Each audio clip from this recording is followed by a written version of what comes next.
Voilà. Asante.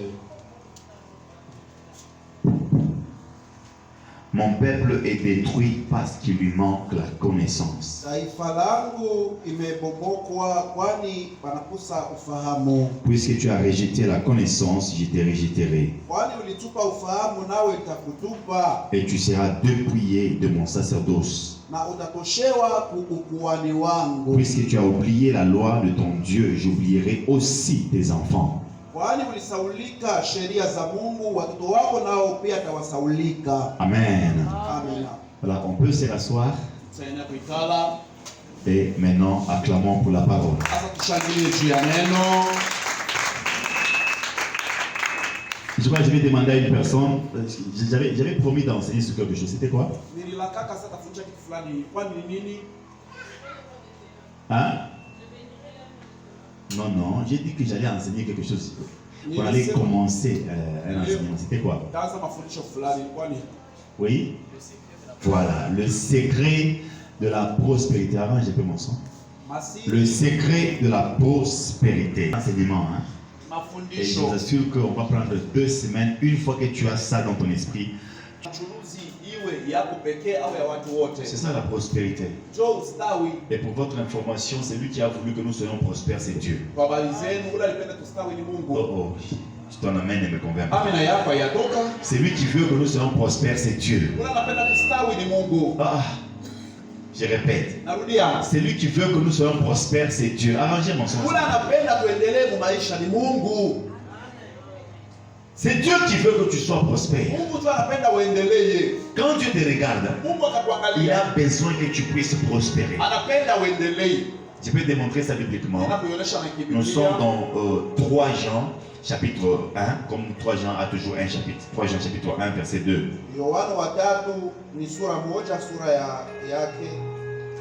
3 Jean, chapitre 1, verset 2. La Bible dit, bien-aimé, je souhaite que tu prospères à tous égards et sois en bonne santé, comme prospère le tas de ton âme. Ici, la Bible nous parle de 3 aspects de la prospérité. Premier aspect de la prospérité, c'est la prospérité à tous égards. Donc Dieu veut vraiment que tu prospères dans tout ce que tu fais. Dieu veut que tu prospères dans tout ce que tu entreprends. Dieu veut vraiment que tu sois prospère à tous égards. Donne-moi un amen. Si quelqu'un te dit que non, toi tu es en train de chercher à prospérer, pourquoi? Dis-lui que ce n'est pas ma volonté, c'est la volonté de Dieu. Il veut que je prospère à tous égards. Et quand l'apôtre Jean parlait à son fils spirituel, c'était la volonté de Dieu sur le fils spirituel de Jean.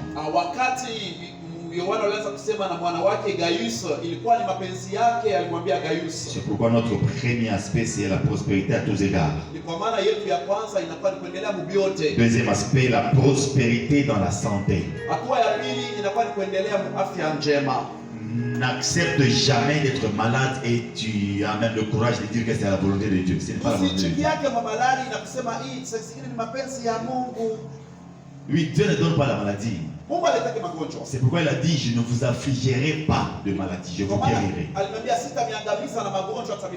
Il y a des gens qui disent que c'est la volonté de Dieu. Ce n'est pas la volonté de Dieu. À moins que ça soit une récompense du péché que tu as fait. Vous pouvez dire amen. Donc, troisième aspect, c'est la prospérité de l'âme ou la prospérité dans l'âme. Voilà pourquoi il a dit, bien-aimé, je souhaite que tu prospères à tous égards et sois en bonne santé, comme prospère le tas de ton âme. Donc on comprend que lorsque l'âme est en train de prospérer, tu peux avoir une bonne santé. Lorsque tu as une bonne santé, tu peux avoir une bonne intelligence. Lorsque tu as une bonne intelligence, tu peux facilement à faire des calculs afin que tu puisses prospérer. Et c'est Dieu qui veut que les gens prospèrent à tous égards. Mais pour que tu prospères, tu dois te rendre compte qu'il y a des choses à suivre. Donne-moi un amen. Pourquoi nous voulons prospérer? Voilà pourquoi j'ai voulu parler sur la prospérité financière à l'église. Il y a des gens qui sont à l'église et qui cherchent à ce que Dieu laisse tomber de la manne. Dieu ne laissera pas tomber de la manne. Le miracle comme ça existe. Mais ça ne sera pas tout le temps pour tout le monde. Dieu a besoin que les gens vivent la prospérité. C'est pourquoi quand tu lis Agé chapitre 2 verset 8, la Bible est en train de dire que l'argent est à moi et l'or est à moi. Et c'est Dieu qui dit ça. Donc l'argent est à lui. L'or est à lui. Mais il veut que tu prospères en tous égards comme prospère l'état de ton âme. Donc si l'âme ne prospère pas, l'argent ne prospérera pas dans ta vie. Et on revient dans ce que j'avais dit le dimanche, que la bénédiction s'appelle Jésus-Christ et les bénédictions s'appellent ce que tu recevras de Jésus-Christ sur la terre.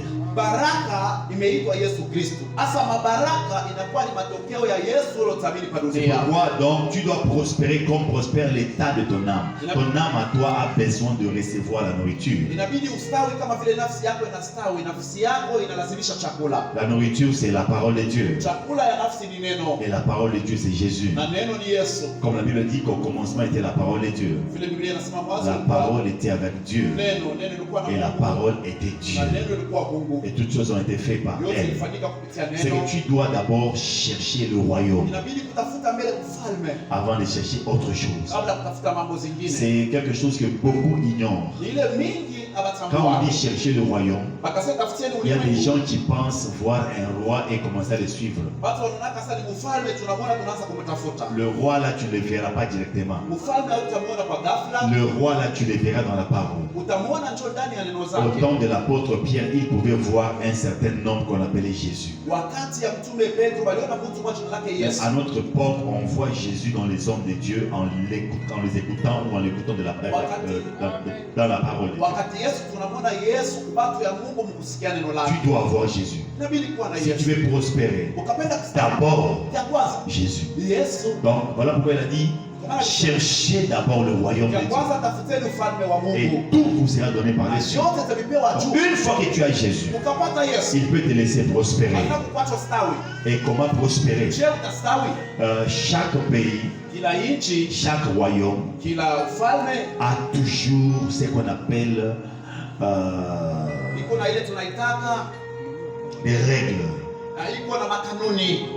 Chaque pays, chaque ville a toujours ce qu'on appelle la constitution. Dans chaque pays, il y a une constitution. Tu ne peux pas être un chrétien sans pour autant respecter la constitution chrétienne. Voilà pourquoi vous allez vous rendre compte que toute la Bible, il n'y a pas de dessin. Mais les écrits peuvent te pousser à dessiner quelque chose. Vous pouvez dire amen. Donc quand tu vois la Bible chrétienne, la Sainte Bible, il n'y a pas de dessin. À moins que ce soit la Bible de Jérusalem. Mais la Sainte Bible, il n'y a pas de dessin. Mais en lisant, tu peux te faire des dessins. Dans ton esprit, même sur papier. Frère Jean, tu peux t'asseoir, je ne bougerai pas trop. Tu peux t'asseoir pour que les autres voient aussi. Et c'est pourquoi, en dépendant au Congo, nous avons notre constitution. Mais il y a des gens qui ne connaissent aucune loi. En Zambie, il y a une constitution.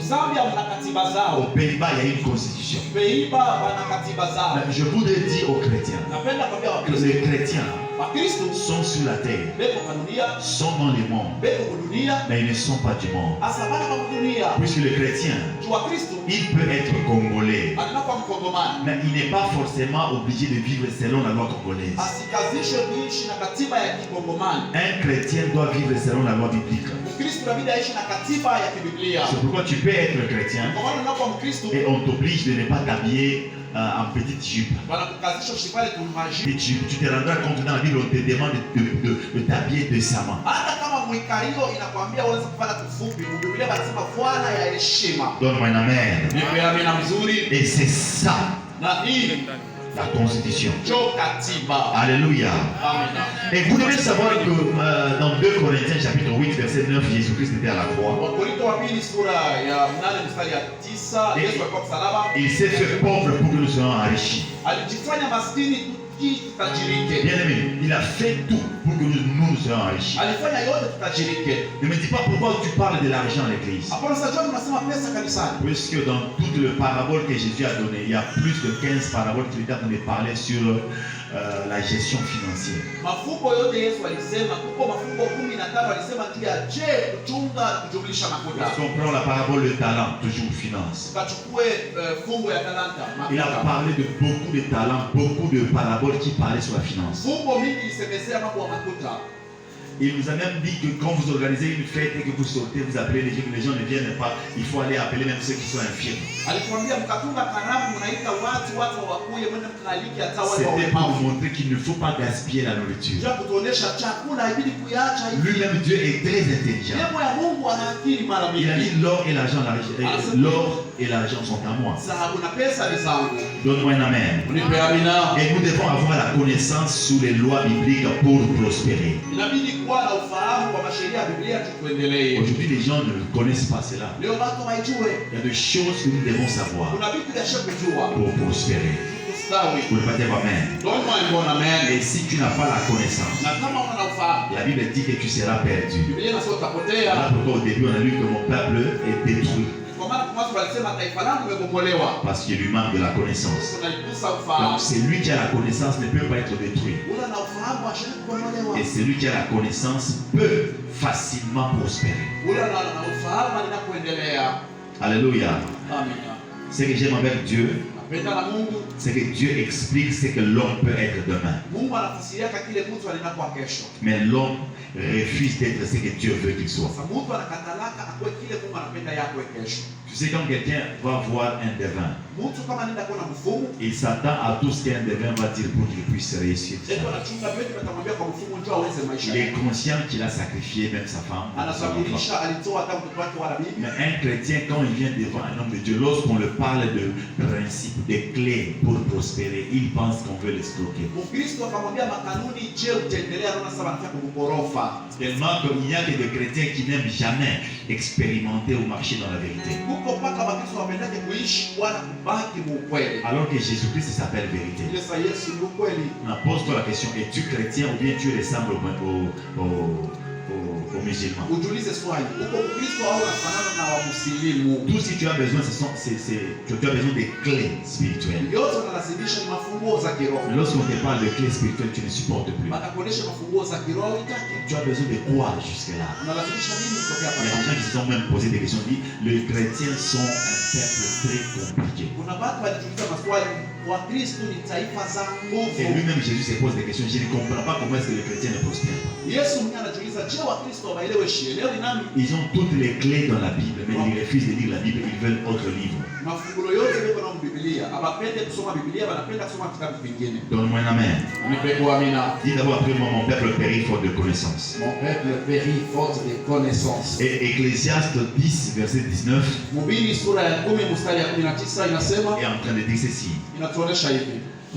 On fait du repas pour se divertir. Tunafanyaka chakula juu ya kujifurahisha. Le vin rend la vie joyeuse. Vingi inafanyaka maisha ikwe ya furaha. Yote Avez-vous déjà lu ça?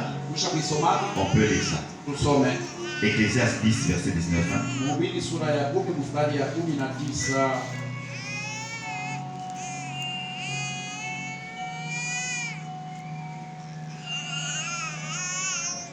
Paridos, Afrotita, Paria. Voilà, Ecclésiaste 10, verset 19, la Bible dit ceci. On fait de repas pour se divertir. Le vin rend la vie joyeuse. Et l'argent répond à tout. Donc ici on comprend que l'argent répond à tout. Mais le tout que Salomon a cité, ce n'est pas le tout que Dieu nous dit. Puisqu'avec l'argent, tu peux payer une Bible, mais tu ne payeras jamais le salut. Avec l'argent, tu peux payer le médicament, mais tu ne payeras pas la guérison. Avec l'argent, tu peux payer même la conscience des gens. Mais la vie des gens, tu ne payeras pas. Avec l'argent, tu peux payer les instruments, mais tu ne paieras jamais la voix. Vous comprenez? Il y a des choses qu'on peut payer avec l'argent. Il y a des choses qu'on paye avec l'onction. Il y a des choses qu'on paye avec le respect de lois bibliques ou de commandements bibliques. Dieu ne nous a jamais dit que la seule monnaie c'est seulement l'argent. Il y a beaucoup de monnaies dans la Bible. La sainteté c'est une monnaie. En étant seulement saint, tu peux acheter quelque chose de très grand. Il y a des prix à payer. Ne pense pas devenir quelqu'un de grand sans payer de prix. Et il n'y a que des gens qui ne sont pas chrétiens qui comprennent cela facilement. Payer le prix. Amen. Donne-moi un bon amen. Payer le prix. C'est pourquoi la Bible nous dit dans Proverbe 10 verset 22 que la bénédiction de l'Éternel c'est celle qui enrichit. Proverbe 10 verset 22. La Bible dit c'est la bénédiction de l'Éternel qui enrichit. Elle ne se fait suivre d'aucun chagrin. On ne parle pas de la bénédiction seulement, on parle de la bénédiction de l'Éternel. Qui a besoin d'être béni par l'Éternel? Et je t'assure que la première personne qui bénit, c'est Dieu. Le diable ne bénit pas. Le diable récupère dans la bénédiction de Dieu sur la vie d'une personne et lui remet en le convaincant que ça vient du diable. Dieu bénit. Je vous dis vrai. Dieu bénit. Je vous dis vrai. Dieu bénit. Je ne suis pas. Si tu me dis que je suis fanatique de Jésus, j'accepte. Tellement que j'ai vu Jésus bénir. Et il continue à bénir. Tout ce que tu vois sur la terre, ça appartient à Dieu. Même toi là, tu appartiens à Dieu. Même le diable là, c'est Dieu qui l'a créé. La puissance que le diable a, tu commences à utiliser en mal, c'est la puissance de Dieu. La terre où le diable peut piétiner là, c'est la terre de Dieu. Il n'y a qu'un seul créateur. Tous nous sommes des créatures.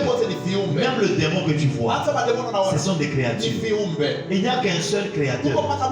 Donc s'il n'y a qu'un seul créateur, c'est lui qui bénit. C'est seulement les seuls créateurs. Il y a que le seul créateur qui bénit. Tous nous sommes des créatures. Le diable est une créature. L'archange Gabriel est une créature. L'archange Michael est une créature. Moi je suis une créature. L'apôtre Pierre est une créature. Le seul créateur c'est Jésus. Puisque lui-même, il a choisi la forme pour qu'il puisse descendre. Oh, donne-moi un amen. Il peut dire non, j'ai décrété d'abord un homme pour descendre dans le monde des hommes.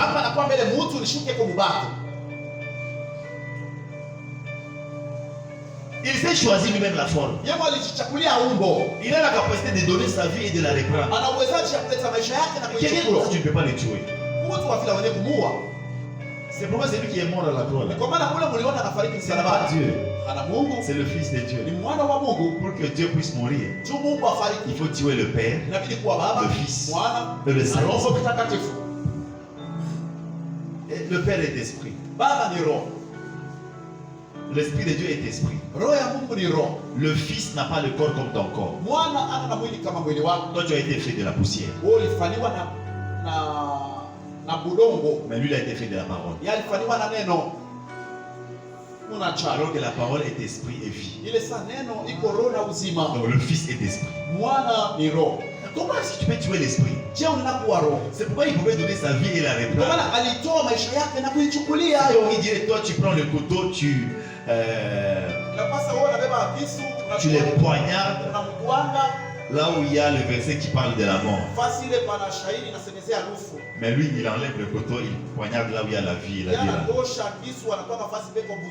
C'est difficile de tuer là. C'est difficile de tuer celui qui est déjà mort. Alléluia. Qui me donne un amen?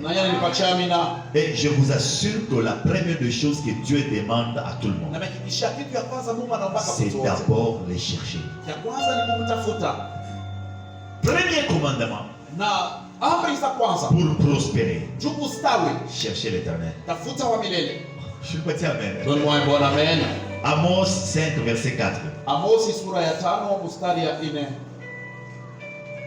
C'est dans l'Ancien Testament. Cherchez l'éternel. Alléluia. Amos, c'est après Joël. Amos chapitre 5 verset 4. La Bible dit ceci. Car ainsi parle l'Éternel à la maison d'Israël. Cherchez-moi et vous vivrez. Il n'a pas dit cherchez l'argent. Il dit cherchez-moi et vous vivrez. Il y a des gens qui cherchent l'argent. Il y a des gens qui cherchent le pain. Mais il dit cherchez-moi et vous vivrez. C'est comme il dit, tu arrives dans la boulangerie. Au lieu de chercher le boulanger, tu cherches le pain. Tu n'auras pas le pain. Cherche le fabricant de pain. Il te montrera où il a caché le pain. Il a parlé aux enfants d'Israël. Il a dit, si vous voulez vivre, cherchez-moi. Vous devez me chercher. Et lui, Dieu, savait que c'était en lui qui avait seulement la vie. La vie n'est pas dans ce qu'on mange. Prends la nourriture que tu as chez toi. Dépose-la dans un fût et couvre. Après 2-3 jours,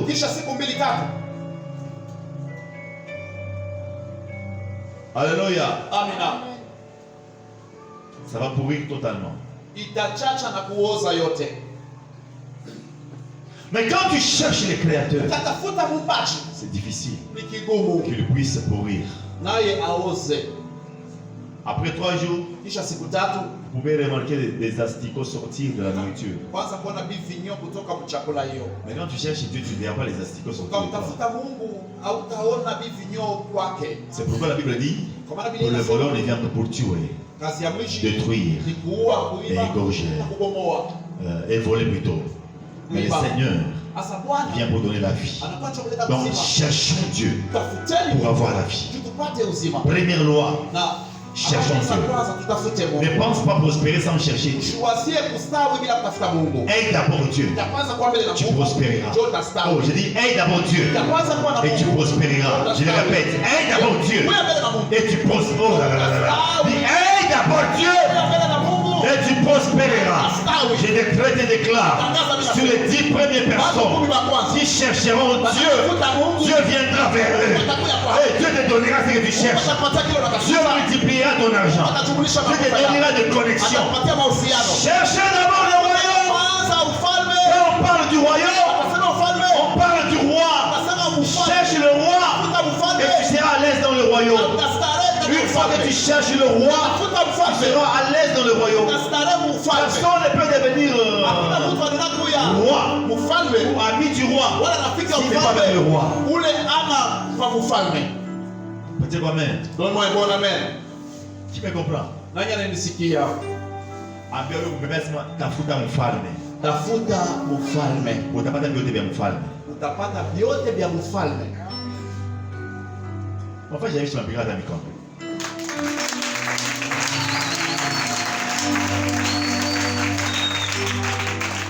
Alléluia. Amen. Tout à fait des mots. Cherchons Dieu. Je vous dis des choses que moi-même j'ai expérimentées. J'ai cherché Dieu et j'ai reçu certaines choses de Dieu. Si vous me comprenez, j'ai cherché Dieu. J'ai reçu la bénédiction de Dieu. Il faut bien chercher Dieu. Le secret que je vous donne aujourd'hui, peut-être je le répéterai plus. Cherchons Dieu. Tu peux passer par des moments compliqués. En cherchant Dieu, Dieu peut résoudre ce problème et te donner quelque chose que tu n'as pas demandé. La bénédiction est en Jésus. Même ceux qui sont en train de voir des vins et autres.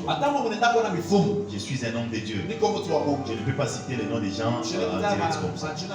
Il y a des gens que je reçois ici à Kibushi. Il y a des gens de Kumbashi que je reçois. Qui viennent confesser concernant leur propre bénédiction qui vont vous appeler bénédiction. Pour chercher la délivrance. Tellement que mon fou m'a molomba ou bibiak. Imaginez, on a dépassé mon temps ou on a mis un coup fena Haïti na kumwisha. Mais on a mon temps job à côté, mon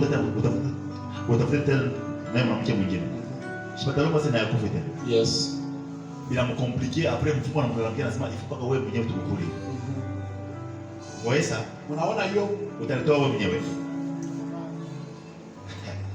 On reçoit des gens qui ont des problèmes. Si tu n'as pas vraiment la vie de Dieu, tu peux fuir. Il peut entrer dans ta maison, tu sens la chair des poules. Il est suivi par les esprits de démoniaques. La force du ténèbre, la force du cimetière. Je suis venu demander pardon à Dieu. J'ai essayé, mon pardon n'est pas arrivé. J'ai demandé pardon, mais j'entends les esprits qui me disent à 13h tu dois mourir. Maintenant, je lui ai dit ceci. Vous dites que vous pouvez facilement demander pardon. J'ai demandé pardon, mais ça n'a rien fait. Je dis non. Écoutez, il y a des démons qui peuvent même bloquer ta propre prière. S'il y a des démons qui ont bloqué la prière de Daniel, un prophète, on bloque sa prière.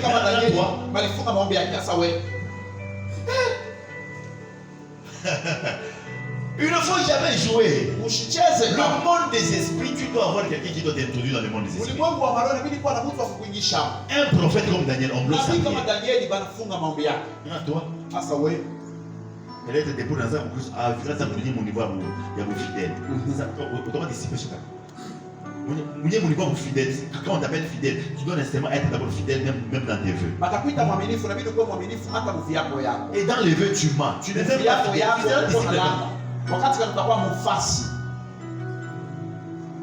Alléluia. Amen.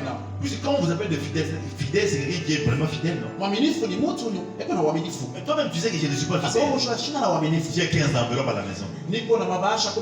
Quand tu dis à ton mari que je suis fidèle, qu'est-ce que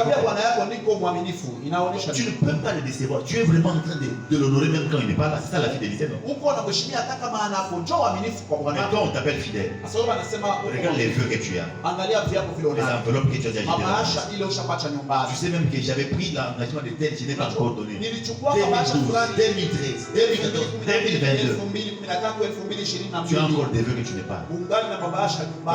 Tu es encore au niveau d'abord de l'infidèle.